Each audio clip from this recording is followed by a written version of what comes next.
नमस्कार, मी डॉक्टर मच्छिंद्र बांगर महाराष्ट्रातील आणि देशातील हवामान परिस्थिती संदर्भात ताजा अंदाज देणार आहे। मित्रांनो, प्रत्येक रविवारी जो आपण व्हिडिओ बनवतो त्याचा हा एक भाग आहे आणि आजचा व्हिडिओ हा थोडा मोठा असणार आहे, मी सुरुवातीलाच सांगतो। आणि मात्र तुम्हाला एक अतिशय महत्त्वाचा विषय मी या ठिकाणी घेत असल्यामुळे हा व्हिडिओ तुम्ही पहिल्यापासून तर शेवटपर्यंत बघायचा आहे। आणि याचं मी तुम्हाला कधीही विनंती यापूर्वी केलेली नाही, परंतु आज करतो। याचं मुख्य कारण आहे की तुम्हाला जर शेतीमध्ये यावर्षी यशस्वी व्हायचं असेल आणि ह्या वर्षीचं जे वर्ष आहे ते सांभाळून घ्यायचं असेल तर तुम्हाला हा व्हिडिओ पूर्ण बघणं आवश्यक आहे। आपण व्हिडिओला सुरुवात करूयात। मित्रांनो, 26 जानेवारीला आपण पहिला अंदाज दिला आणि 1 मेला दुसरा अंदाज दिला, आपण तिसरा अंदाज देत नाही। त्यामुळे आपण आपल्या 26 जानेवारीच्या अंदाजावर आणि 1 मेच्या अंदाजावर ठाम आहोत। मात्र हवामानात पराकुटीचे बदल होत आहेत। ज्या सिस्टम किंवा ज्या घटकांना धरून आपण हवामानाचा अंदाज देतो ते घटक आमूलाग्र बदलत आहेत। म्हणजे आता तुम्हाला सांगतो की नोवा आणि IRI म्हणजे इंटरनॅशनल रिसर्च इन्स्टिट्यूट या संस्थांचे जे अल निनो संदर्भातले अंदाज आहेत ते खूप मोठ्या प्रमाणात बदललेले आहेत। कारण जुलैच्या शेवटी अल निनो सुरू होता होता ऑगस्टही निघून जाईल आणि सप्टेंबरमध्ये थोडंफार काहीतरी वातावरण परिणामकारक ठरेल आणि त्या दरम्यान आयोडी सक्रिय असेल आणि त्यामुळे हे वर्ष निभावून जाईल। हा जो आमचा साधारणपणे अंदाज होता तो अंदाज बदलण्याच्या परिस्थितीमध्ये आहे। याचं मुख्य कारण 80% जूनमध्ये जर अल निनो प्रभावी ठरणार असेल आणि हे जर 2-2 मॉडेल सांगत असतील तर आणि जसं जसं हे काळ जवळ येतो तसा मॉडेलचा कॉन्फिडन्स वाढतो आणि त्यांचे अंदाज हे जास्त सत्यात उतरण्याची शक्यता असते।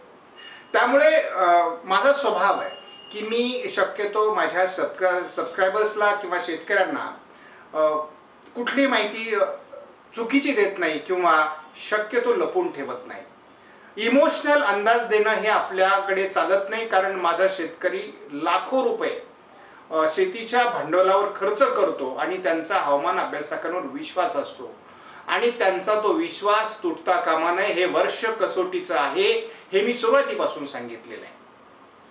हवामान खात्याने मात्र यावर्षी हवामान अंदाज बदललेला आहे। मी या ठिकाणी पुन्हा अधोरेखित करतो की यावर्षी 88% पाऊस पडणार आहे। पश्चिम विदर्भ, उत्तर महाराष्ट्र आणि मराठवाड्यात दुष्काळी परिस्थिती असणार आहे आणि त्याच्या उपाययोजनांना आम्ही आदेश देतो, अशा प्रकारचे शब्द हे मुख्यमंत्र्यांचे आहेत। त्यामुळे भारतीय हवामान खात्याने सांगितल्याशिवाय मुख्यमंत्र्यांनी हा निर्णय घेतलेला नाही।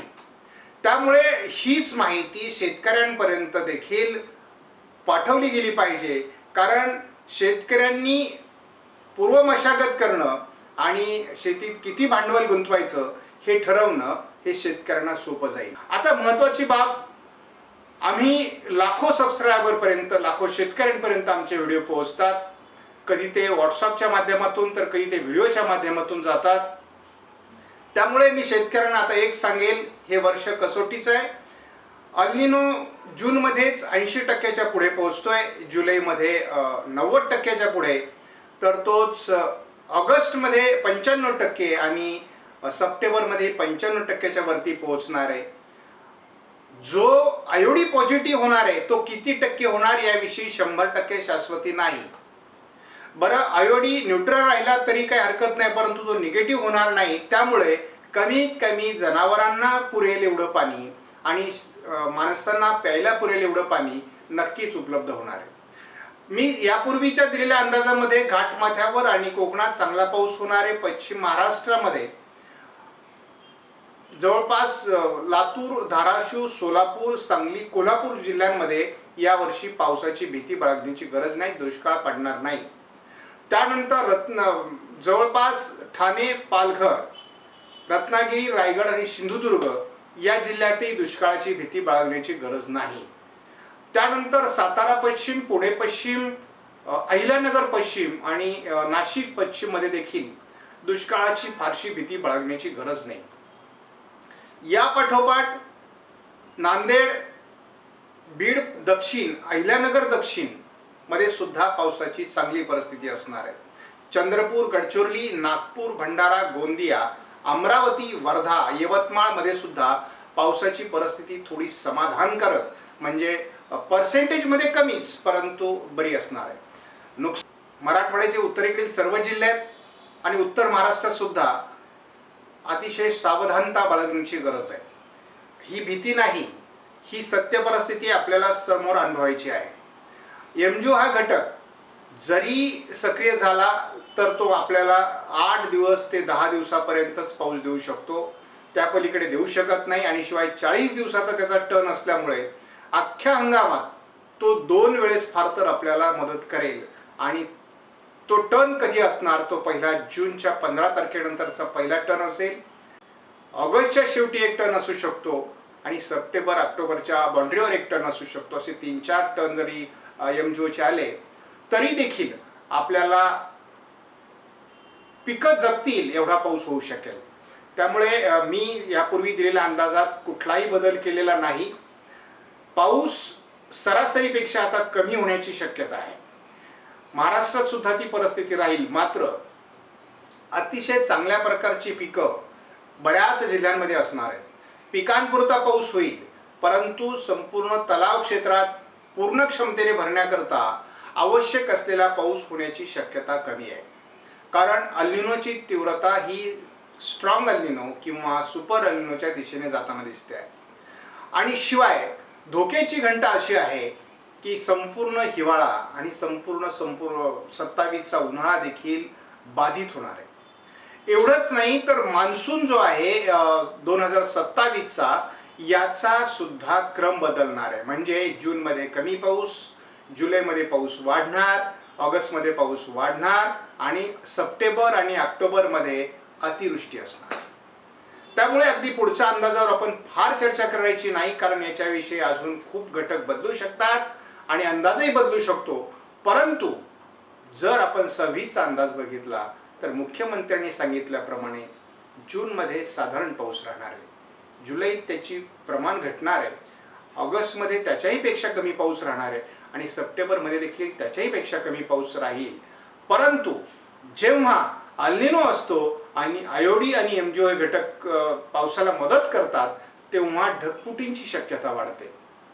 कमी कालावधीमध्ये जास्त पाऊस कमी क्षेत्रावर पडण्याची शक्यता असते आणि त्यामुळे काही जिल्हे आणि काही विभाग जरी दुष्काळी असले तरी त्यातील काही तालुके, काही गावं हे दुष्काळविमुक्त राहतील, कारण त्या ठिकाणी ढगफुटी सदृश्य पाऊस होऊन त्या ठिकाणची पाण्याची गरज भागणार आहे.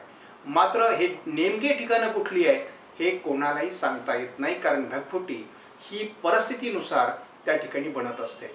त्यामुळे मित्रांनो, एक गोष्ट नेहमीसाठी लक्षात ठेवा, 4 मान्सूनचे महिने उतरत्या काळाने पाऊस राहण्याची शक्यता, सत्यात उतरण्याची शक्यता आहे.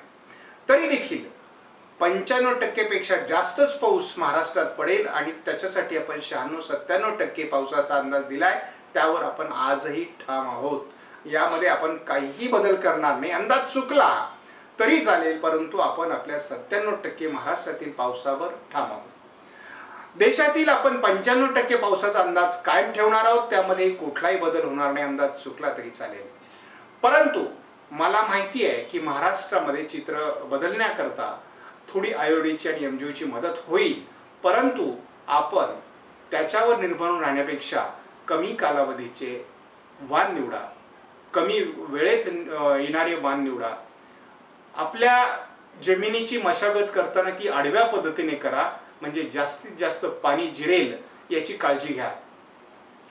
त्यानंतर आपण आपल्या शेतामध्ये जास्तीत जास्त पाणी मुरवता कसं येईल याच्यावरच्या ज्या योजना आहेत त्या योजना करण्याचा प्रयत्न करा. आपण काही खड्डे घ्या, त्यामध्ये दगड भरा. ज्या काही वेगवेगळ्या प्रकारच्या योजना आहेत पाणी मुरवण्याच्या त्या योजना राबवा. बांधाच्या साईडने चर घ्या तरी देखील चालेल आणि पाणी आपल्या शेतातून बाहेर जाणार नाही. जास्तीत जास्त पाणी आपल्या शेताजवळ कसं मुरेल, आपल्या विहिरीजवळ कसं मुरेल आणि पाण्याचा साठा कसा वाढवता येईल याच्यावर भर द्या. कारण हे वर्ष फक्त अल्निनोचं नाही आहे, तर ते सुपर अल्निनोचं आहे.